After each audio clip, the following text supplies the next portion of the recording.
Concluye el día con la información más relevante, el análisis en la voz de los expertos y la agenda informativa del día siguiente. Leonardo Curcio en Fórmula.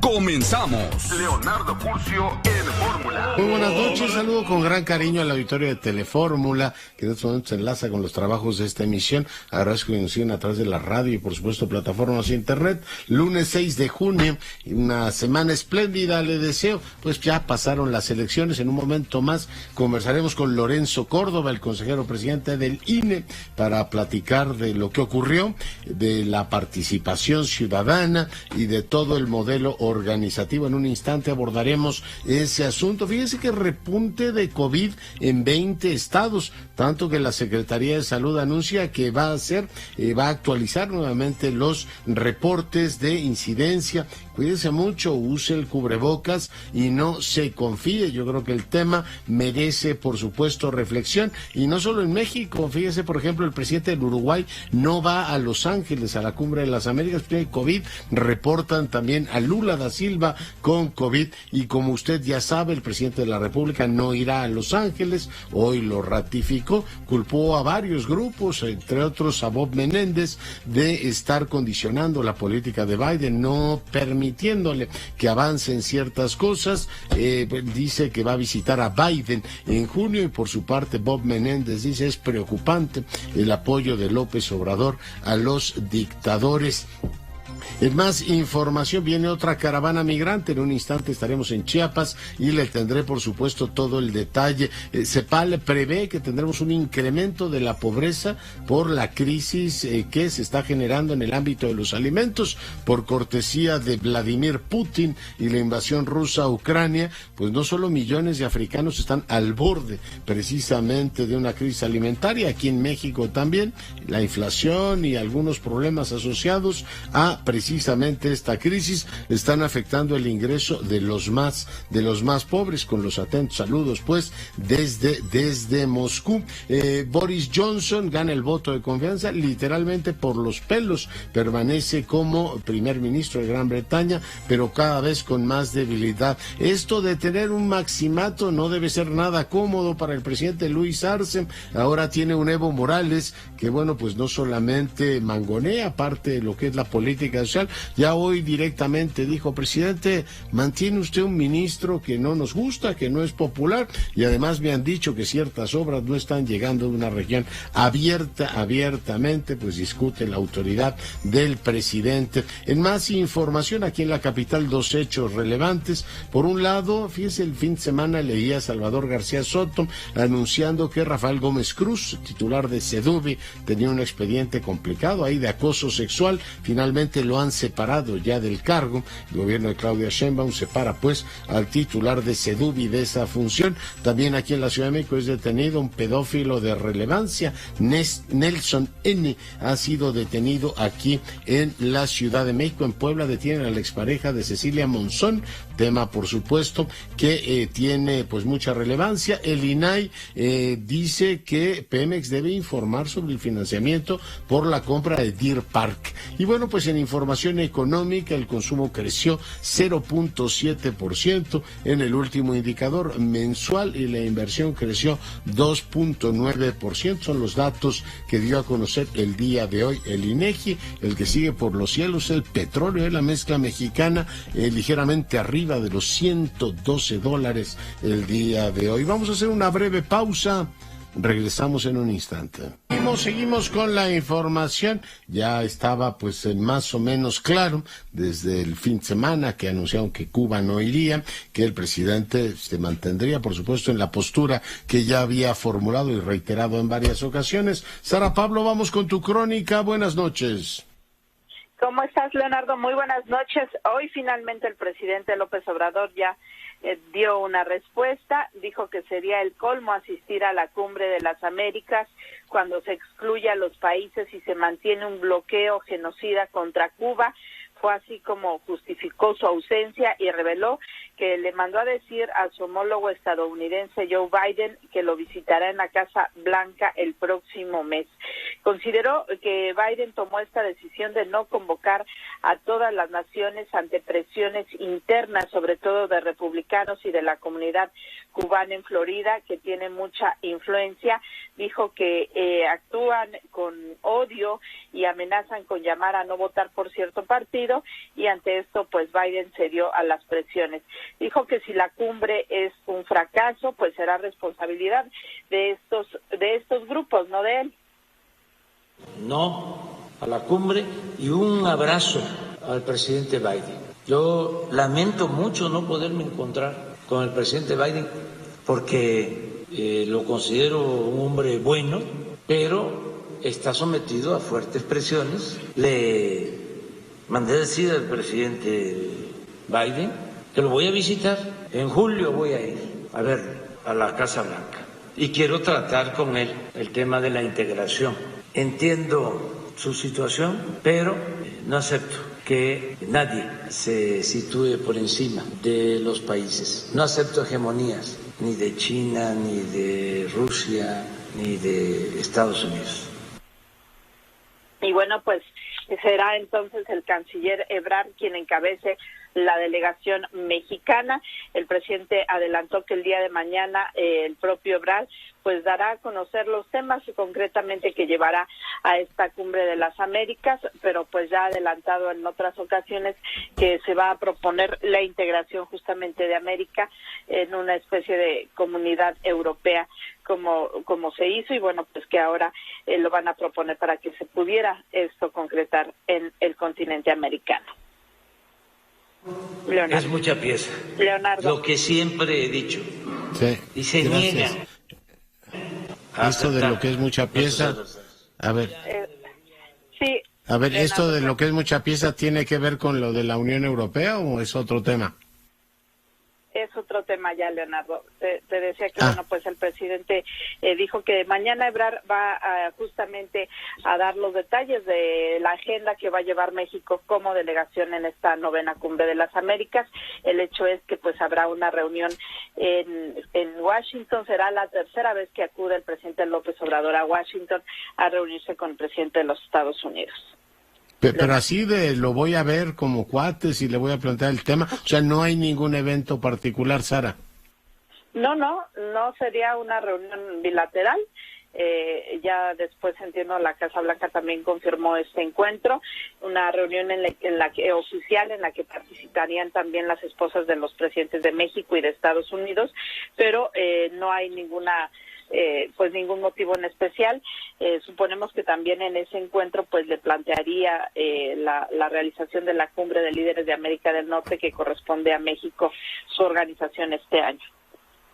Sí, porque el jueves como que no estaba muy enterado de la misma, ¿no? Y ahora pues veremos en qué fecha, pues sí nos toca a nosotros eso. Y bueno, pues sorprendente que le plantee esa visita cuando pues el presidente ya fue a Washington y en buena lógica pues lo que correspondería es que viniera Biden. Pero bueno, en este caso supongo que está correspondiendo la ausencia de Los Ángeles. Muchas gracias, Sara.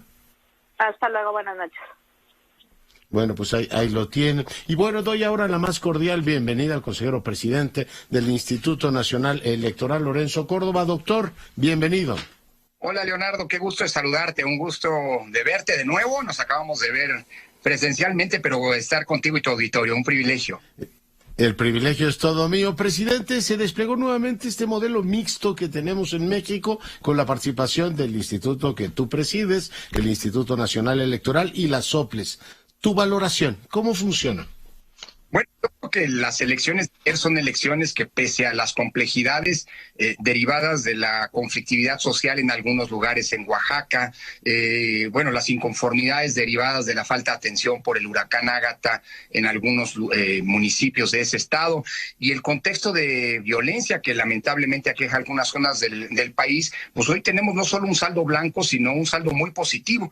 Creo que las elecciones de ayer reiteran que el sistema funciona y funciona bien el sistema electoral, y si bien innegablemente habrá ámbitos de mejora, pues en términos generales, pues la gobernabilidad democrática con este sistema electoral está garantizada.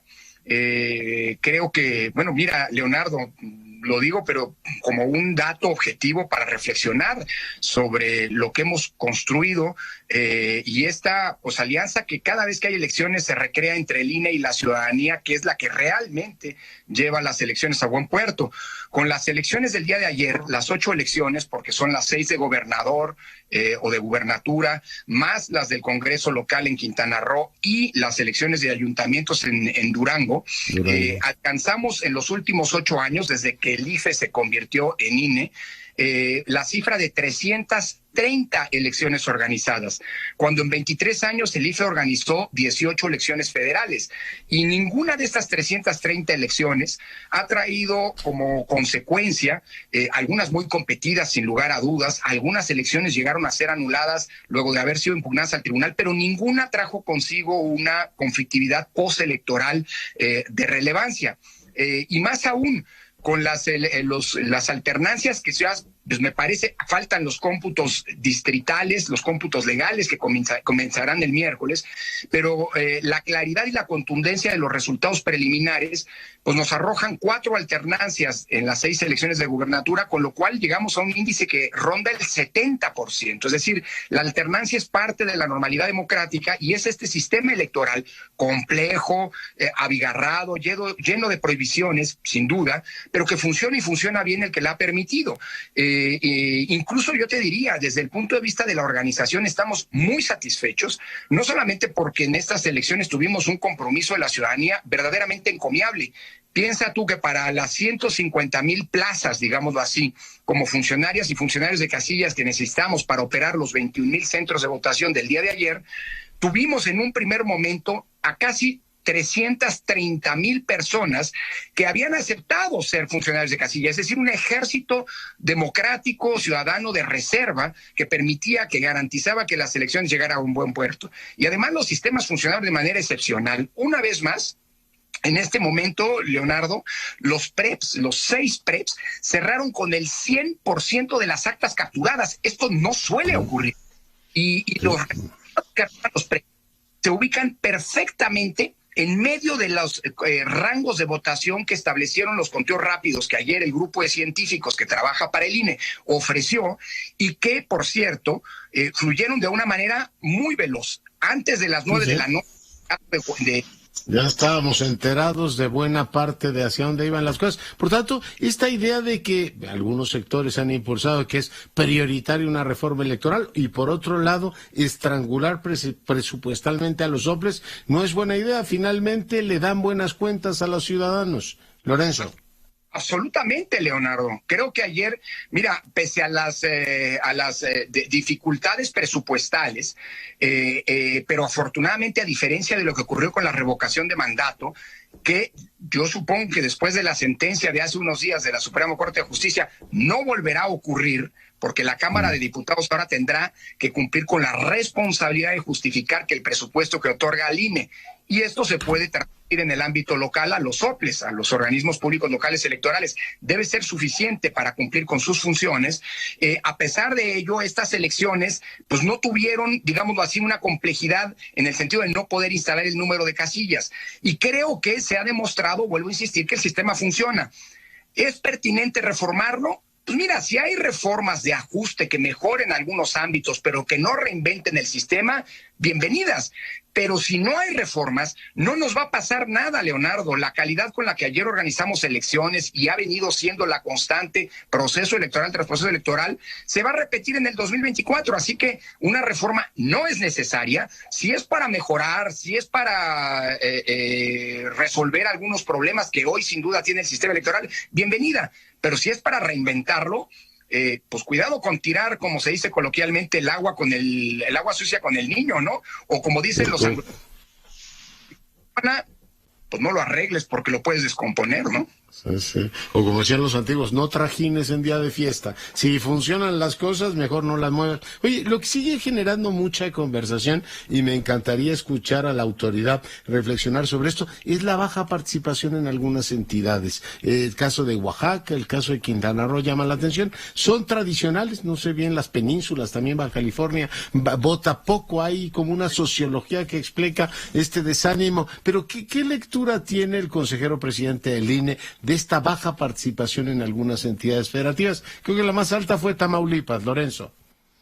Sí, mira, la participación más baja que tenemos reportada con los PREPs todavía es 38% justamente en Oaxaca, y la más alta de las 6 elecciones, el 53% en Durango. Mira, no son cifras, digamos, cifras, una tendencia a la baja, no son cifras para estar tranquilos, algo tenemos que repensar, pero yo te diría que el abstencionismo tiene múltiples factores.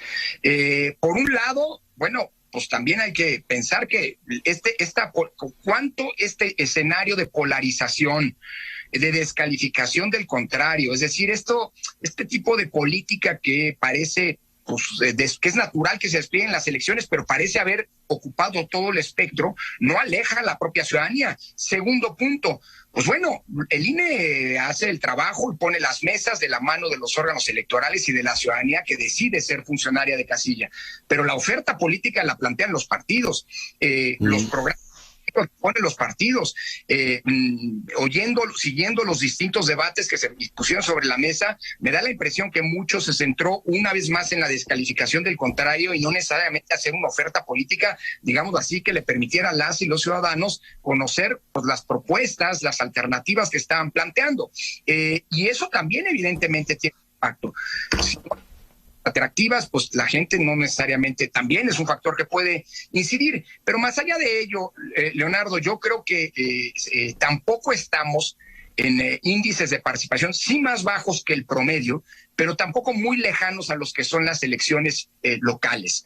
En México, a diferencia, por ejemplo, en los Estados Unidos, donde las elecciones locales son mucho más atractivas que las federales, en México, pues las elecciones federales, y más cuando estamos hablando del señor presidente o de elecciones del presidente, pues fíjese, como dice Ricardo Becerra, en México tenemos un presidencialismo constitucional, un presidencialismo político y también un presidencialismo mental. La idea del presidente es una idea todavía muy potente y eso es muy atractivo.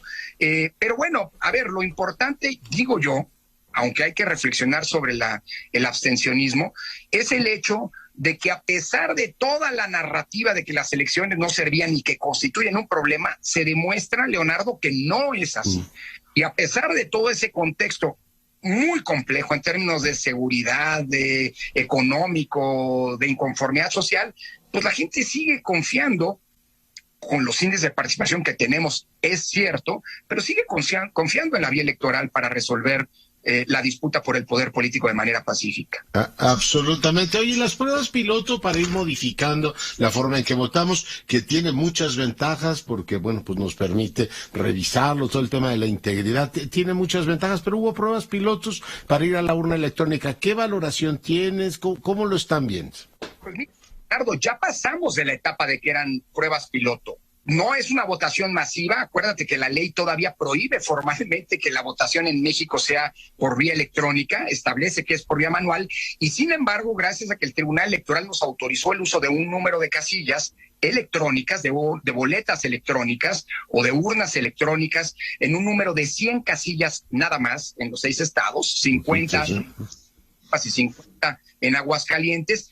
Una vez más, no es la primera vez que lo hacemos, funcionaron muy bien y no son fuente de... Yo creo que este es un buen elemento para que en una eventual discusión legislativa se pueda seguir avanzando y, bueno, hacia modelos que pueden acabar, por cierto, en el futuro, pues, sin perder confianza, generando pues, las economías, los abaratamientos al sistema electoral que podrían ser positivos. Eso por no hablar, Leonardo, que en 4 de los 6 estados hubo votación desde el extranjero por Internet. Cerca de 8 votaciones. Es una muy buena noticia porque esta es la tercera ocasión en que este tipo de votación ocurre sin que haya representado un problema. Y creo que a estas alturas es un buen dato objetivo. Oye, si ya pasó 3 veces, pues que se pueda reflexionar si hacia adelante pues avanzamos hacia, digámoslo así, votaciones de tipo híbrido, es decir, que haya quien pueda votar a través de Internet o de urnas electrónicas de manera mucho más amplia de lo que hoy ocurre. Vuelvo a insistir, creo que la valoración es muy positiva y el gran problema del voto electrónico es el de remontar la desconfianza. Creo que hay suficientes elementos para ir paulatinamente avanzando. Por cierto, en la misma lógica en la que ha avanzado el sistema electoral, nunca hemos avanzado reinventando el agua tibia o empezando desde cero, pues han sido una serie de reformas graduales y paulatinas y creo que el voto electrónico debe malo.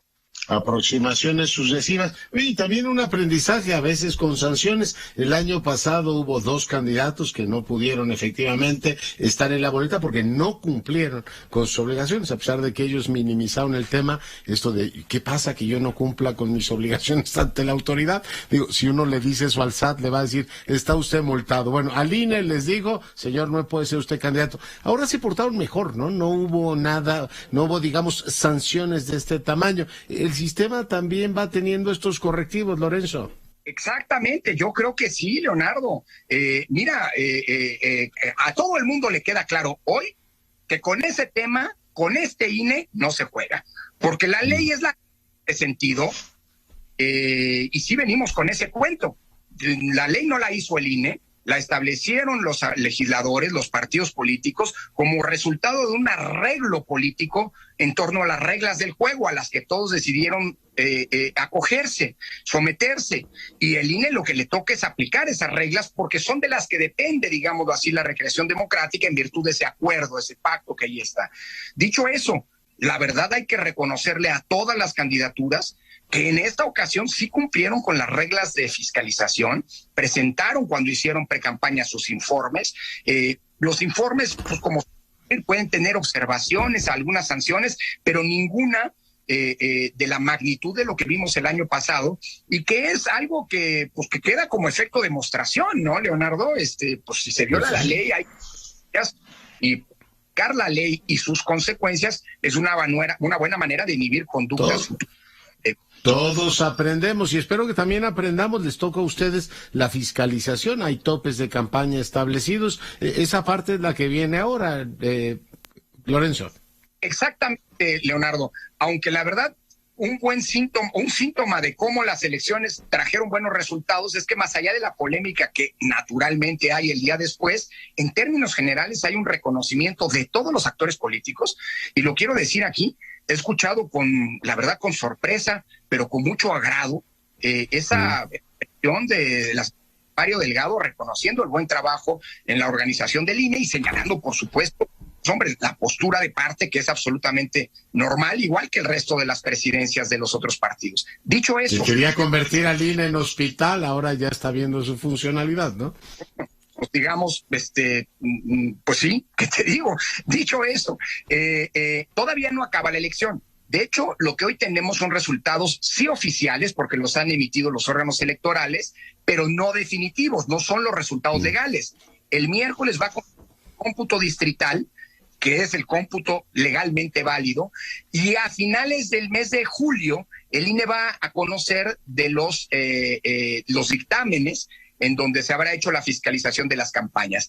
Pero los resultados, como se prevé, como los arrojan los conteos rápidos y el PREP, son tan holgados que en ningún caso estamos, en las gubernaturas al menos, en ningún caso estamos en la hipótesis de una diferencia de menos del 5% que sea determinante eso, ¿no? Podría poner en riesgo la validez de la elección. Entonces, pues bueno, digamos que los resultados ayudan para que la fiscalización sea tan exhaustiva como ha sido, pero sin que necesariamente pues estén en juego la validez de las elecciones, al menos en primera instancia. Oye, finalmente, consejero presidente, pues supongo que empezarán a elaborar el presupuesto para los años venideros, ya con la certeza, y supongo que en San Lázaro habrán acusado recepción de lo que dijo la Suprema Corte de Justicia. No puedes, a pesar de que tu función es presupuestar, de pronto decirle, haga cosas para las cuales no les doy dinero, y en todo caso, si vienen los recortes, los tendrían que fundamentar y explicar con toda precisión. Eso creo que le da una gran tranquilidad, no solo al instituto, sino al funcionario funcionamiento equilibrado de la República. Doctor. Sin duda, Leonardo. Si nos asumimos que somos en serio un Estado de Derecho, ninguna autoridad del Estado puede actuar de manera arbitraria y discrecional. Y eso es algo muy importante que deja como consecuencia, como resultado, la sentencia que la Suprema Corte de Justicia, por unanimidad de miembros de la primera sala, emitió en la semana que pasada.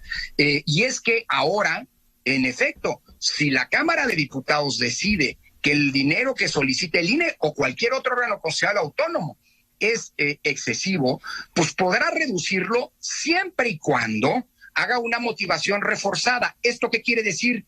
Que tendrá que justificar por qué le recorta algo respecto de lo que ha pedido ese órgano, pero sobre todo tendrá que demostrar por qué el recorte no afecta las funciones sustantivas constitucionales que ese órgano tiene que llevar a cabo. Y esto es un asunto muy importante. Hoy al INE para este año se le recortaron 5,000 millones de pesos. Bueno, tan fue grave el recorte que no pudimos hacer la revocación de mandato como hubiera querido el INE y como lo manda la ley. Eso es algo muy grave, sobre todo si vamos a una elección como la del 2024. Ahora la Cámara fueron 5,000, pero pudieron ser 10 o 7,000 o lo que hubiera querido.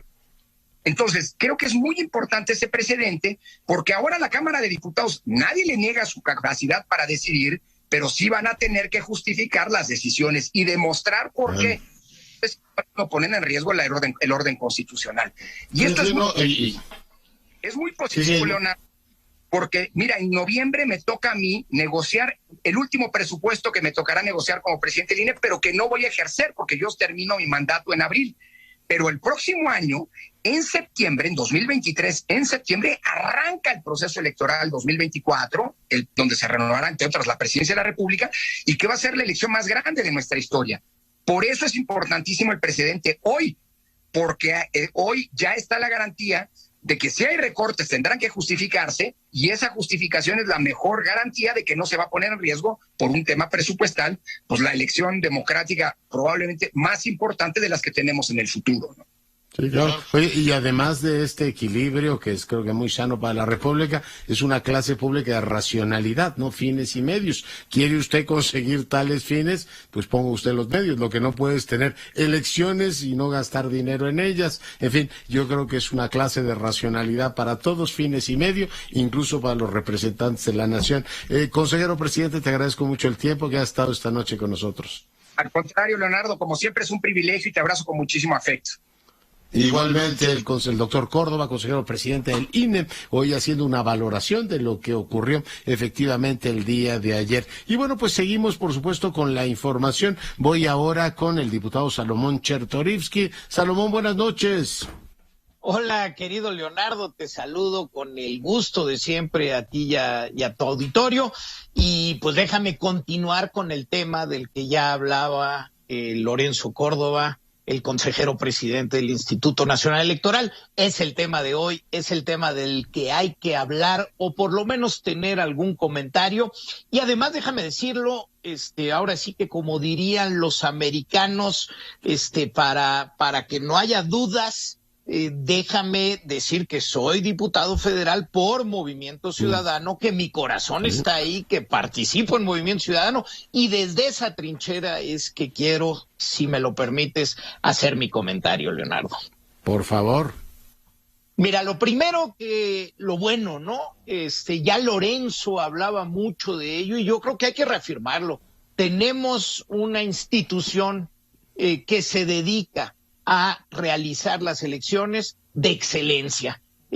Basta con ver los resultados del conteo rápido. Bueno, basta con ver todo, ¿no? La instalación de las casillas, la información que se nos fue brindando. Yo digo, ejercicios como los del conteo rápido, la precisión que tenemos ya en esos ejercicios nos debe de enorgullecer a todos y nos debe de recordar que esas instituciones las tenemos que cuidar, porque son para todos los que estamos compitiendo, para todos los que estamos jugando, pero son las instituciones que al final de cuentas soportan la democracia, la pluralidad y al final nuestro bien como nación. Felicidades al INE y creo que hay que reconocerlo con todas sus letras. Segundo, Leonardo, yo te diría, se dieron unas elecciones en condiciones más o menos normales en cuanto a paz, y yo tenía mucha preocupación, lo debo de confesar, después de lo que vivimos en el 2021 en algunas entidades en el Pacífico de nuestro país.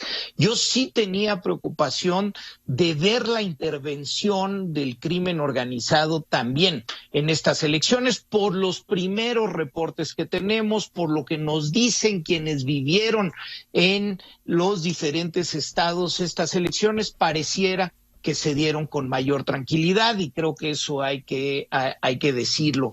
Por otro lado, pues creo que los resultados, Leonardo, pues están muy de acorde a lo que veníamos viendo en las encuestas, vaya, sin muchas sorpresas. Algunas anotaciones en ese sentido. Primero, creo que Morena, pues le va muy bien a él y al gobierno. Creo que hay que decirlo con todas sus letras.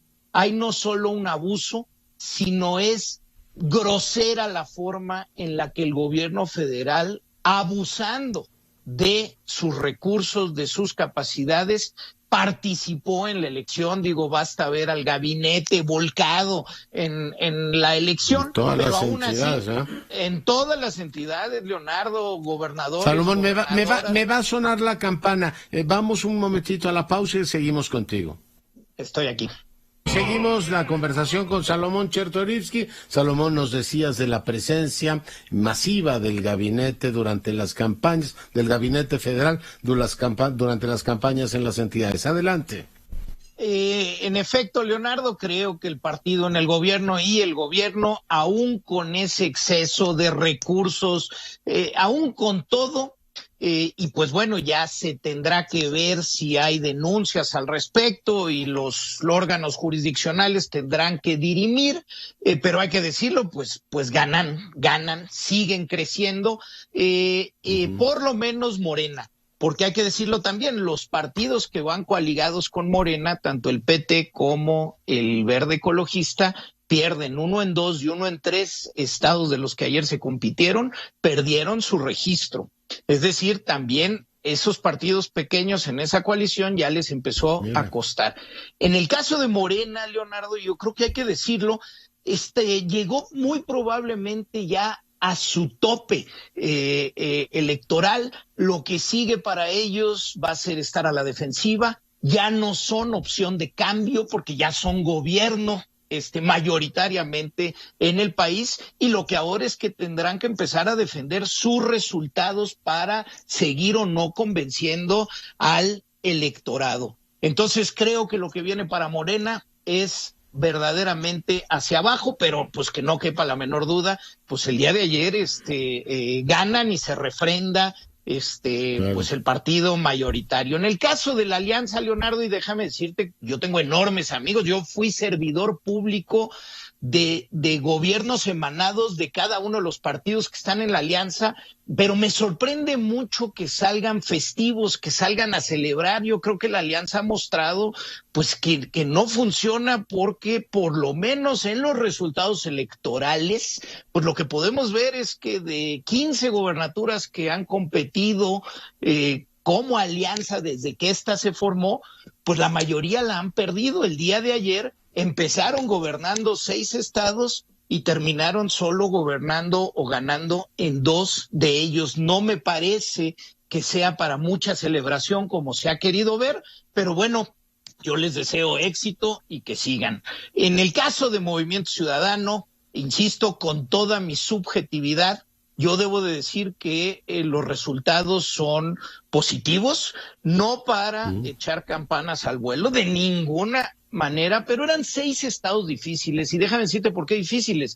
En 4 de esos 6, hace 6 años, Movimiento Ciudadano no tuvo siquiera candidato o candidata a la gobernatura. En 2 de los estados, en Hidalgo y en Oaxaca, Movimiento Ciudadano no tenía registro, y en todos se crece de manera importante, algunas de manera destacada. Aguascalientes fue relevante el crecimiento, en Durango fue importante el crecimiento, sobre todo cuando ves las elecciones de presidentes municipales. En la capital de Durango tuvimos más de 17 puntos, y por supuesto si vemos Quintana Roo, en donde el candidato de Movimiento Ciudadano tuvo más votos que cualquier otro partido en solitario, salvo Morena. Hay un avance en ese sentido, hay un avance relevante, por supuesto, y quiero insistirlo, no podemos echar ningunas campanas al vuelo, pero Movimiento Ciudadano existe, Movimiento Ciudadano participa con tono propio,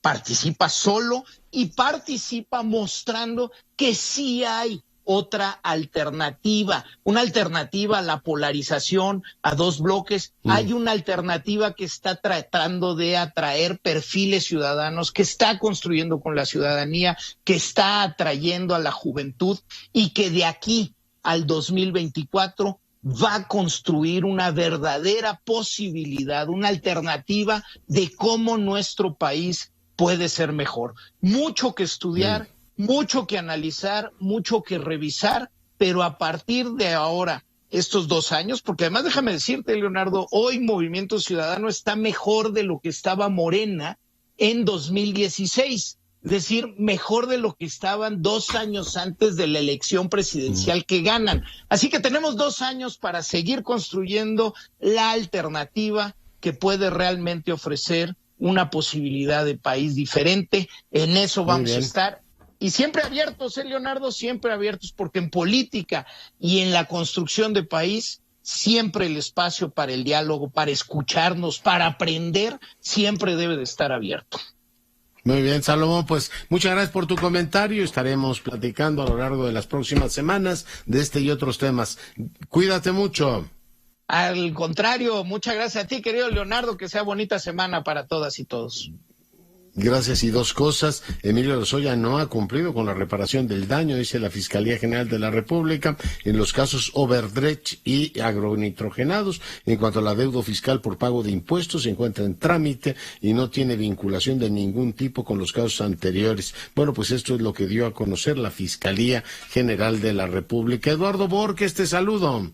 Bueno, no tengo a Eduardo Borges, en un momento más vamos con él. También veo que se despide el doctor Kersenovich, una autoridad médica. Fíjese qué bonita forma de decirlo. Una de las escasas palabras en lengua castellana que no admite sinónimos, sino apenas tímidas aproximaciones, es gracias. Dice, por eso muchas gracias a la comunidad del instituto por la entrega de apoyo durante su gestión como director general del 2012 al 2022, una eminencia médica y un hombre muy notable. Bueno, pues vamos a ahora mismo enlazarnos vamos con nuestro corresponsal en Tapachula, o vamos con Borges, pero vamos a alguna de las vías para poder efectivamente, bueno, pues darle a nuestro auditorio toda la información y el análisis. Eduardo, ¿cómo estás?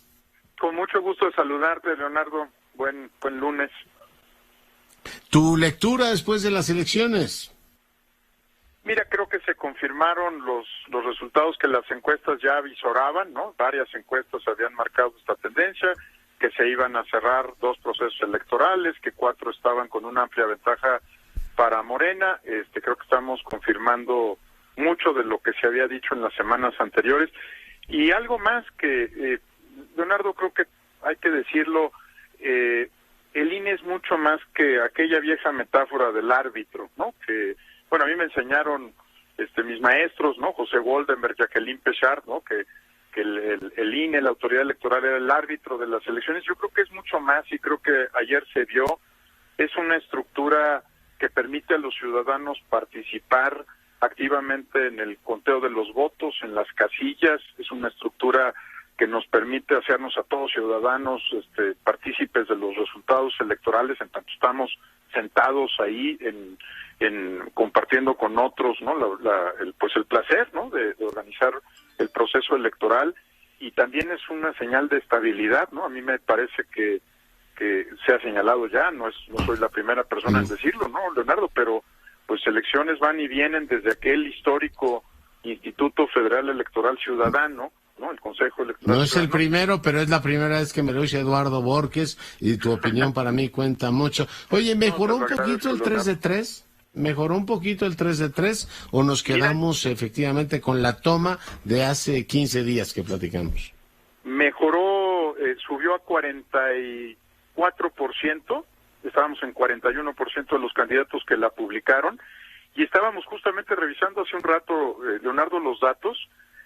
Mira, en términos de número de candidatos y candidatas que publican ahora su 3 de 3, es 20 veces más que en 2015, que cuando arrancó 3 de 3. Y para las gubernaturas, que es un tema muy particular, lo que hemos visto es que va fluctuando, ¿no? Por ejemplo, el año pasado andaba por ahí del 17% en la participación de los candidatos y candidatas a la gubernatura. En esta elección fue más de 44% o 44%, lo cual muestra que cuando se pueden esconder detrás de la elección federal, los candidatos y candidatas a gobernador o gobernadora ya no hacen la 3 de 3, ¿no? Y en este caso, que estaban muy expuestos, subió otra vez el porcentaje de participación en marzo. Muy bien. ¿Algún apunte más, Eduardo? Yo creo que lo que viene, y hay que empezar a prepararse ya, son dos cosas. Donde hubo alternancia, creo que hay que cuidar de cerca los procesos de entrega-recepción, Leonardo, porque van a ser convulsos, difíciles, y donde no la hay que cuidarlo por otras razones, ¿no? Porque se puede preservar el pacto de impunidad entre un gobierno y otro. Yo sé que a la opinión pública no siempre le llama la atención este tema de la entrega-recepción, pero es delicadísimo, y es donde se pierde presupuestos, se pierden activos del gobierno y muchos otros temas.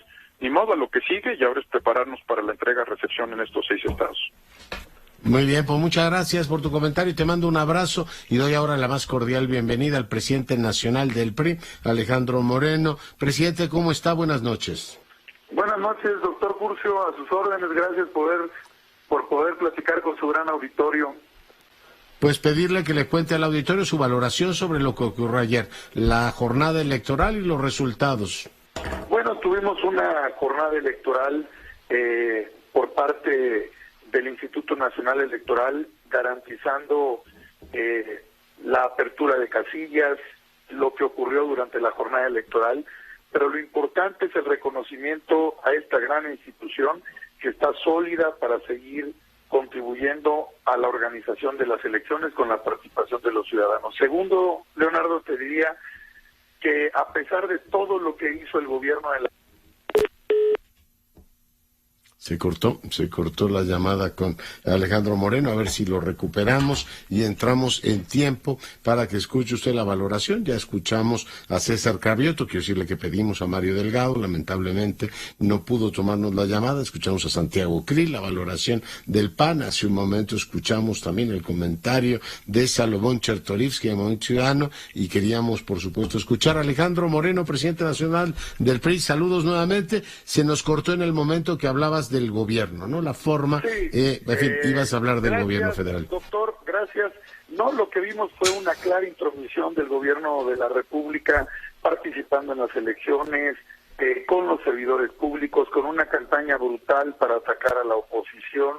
Habían resoluciones electorales y no se respetaban, y estuvieron en las entidades federativas desde la mañanera atacando a candidatos y candidatos, y a pesar de todo eso, Leonardo, la coalición Va por México ganó 2 gubernaturas. Estamos en la lucha de la tercera, iremos al recorrido de toda la jornada electoral para ir a los órganos jurisdiccionales y presentar lo que en derecho nos corresponde, pero ganamos de manera clara, de manera contundente el estado de Aguascalientes con Tere Jiménez con más de 20 puntos, ganamos Durango con Esteban Villegas con más de 15 puntos, así que quedó claro que la coalición es sólida, que le hemos ganado a Morena, que presumía que iba a ganar 6 de 6, los paramos en seco como en el 2021 para que no tenían mayoría calificada en el Congreso de la Unión, y bueno, hoy nos permite tener una competencia mayor, estar avanzando, estar trabajando y no permitir que un gobierno autoritario quiera vulnerar el régimen democrático en México.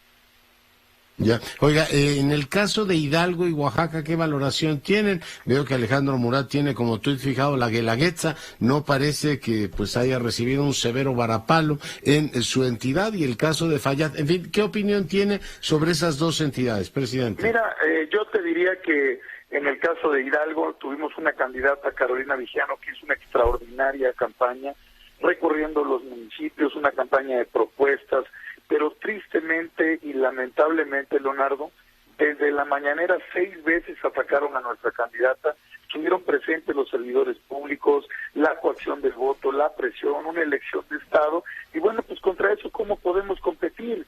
Estamos trabajando, echados para adelante, fortaleciendo la propuesta y el proyecto, pero bueno, un descaro en una elección de Estado del gobierno federal del Estado de Hidalgo. En Oaxaca, bueno, pues las giras, más de 30 veces han ido de gira, presionando con los programas, dando esa posibilidad de decirle a la gente que si nosotros llegamos nos van a quitar los programas. Entonces fue una verdadera campaña brutal, un montaje para atacar a la oposición, y bueno, nosotros competimos con Alejandro Avilés, con gran arresto, con gran compromiso, y bueno, en la democracia se gana y no se gana, pero hay que denunciar los hechos que han acontecido. Pero bueno, la coalición tuvo resultados importantes en Aguascalientes, en Durango, vamos avanzando, la coalición está más unida que nunca, vamos a trabajar fuerte para ir juntos en el 2023 y ganar la presidencia de la República en el 2024. O sea, en el caso del Estado de México, ¿irán juntos? Estamos trabajando en ello, Leonardo, tú bien sabes, son dos entidades muy importantes, tanto Coahuila como en el Estado de México. Estamos en la construcción de acuerdos y consensos, fortaleciendo la coalición Va por México, porque hay un tema importante, Leonardo. La ciudadanía hoy tuvo la oportunidad de votar por dos opciones. La opción de Va por México, que era PAN, PRI, PRD, la coalición de Morena y sus aliados, donde nosotros no ganamos, quedamos en segundo lugar, Leonardo. Las otras fuerzas políticas quedaron en tercer y cuarto lugar. Entonces está claro que después de este resultado, la alternativa es la coalición. Y si tú analizas los resultados del 2021, en la elección federal de la votación del Instituto Nacional Electoral, el PRI sacó cerca de 18 puntos, el PAN 18 puntos, el PRD 4 puntos. Somos una coalición que vale 40 puntos, Morena 36, el PT 3, el Verde 5, 44 puntos. Entonces, como se dice, hay tiro.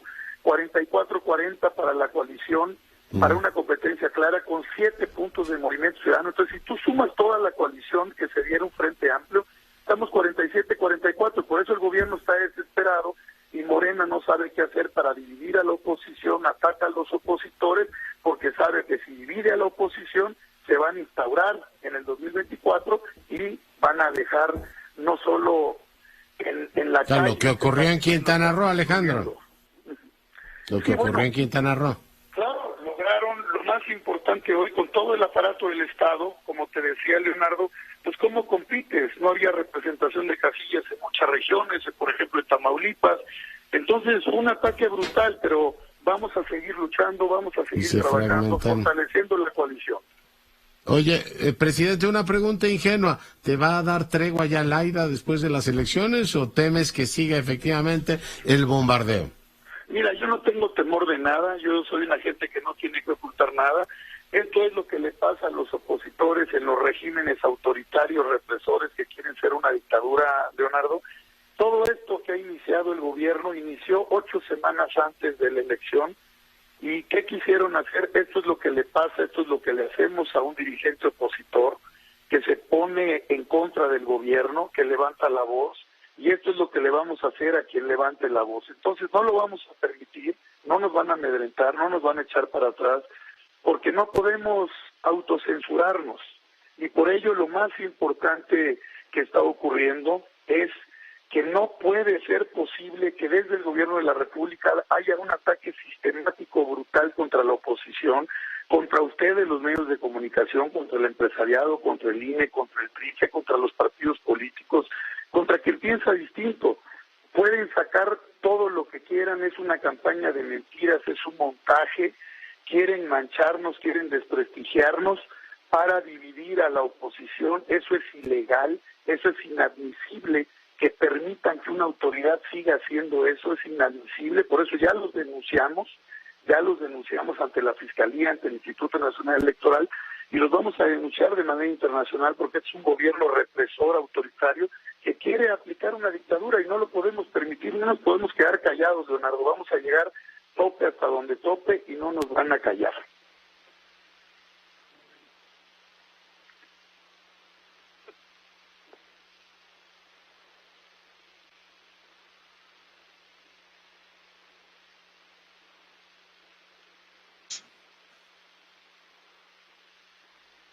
Sí, ¿ya me escuchan?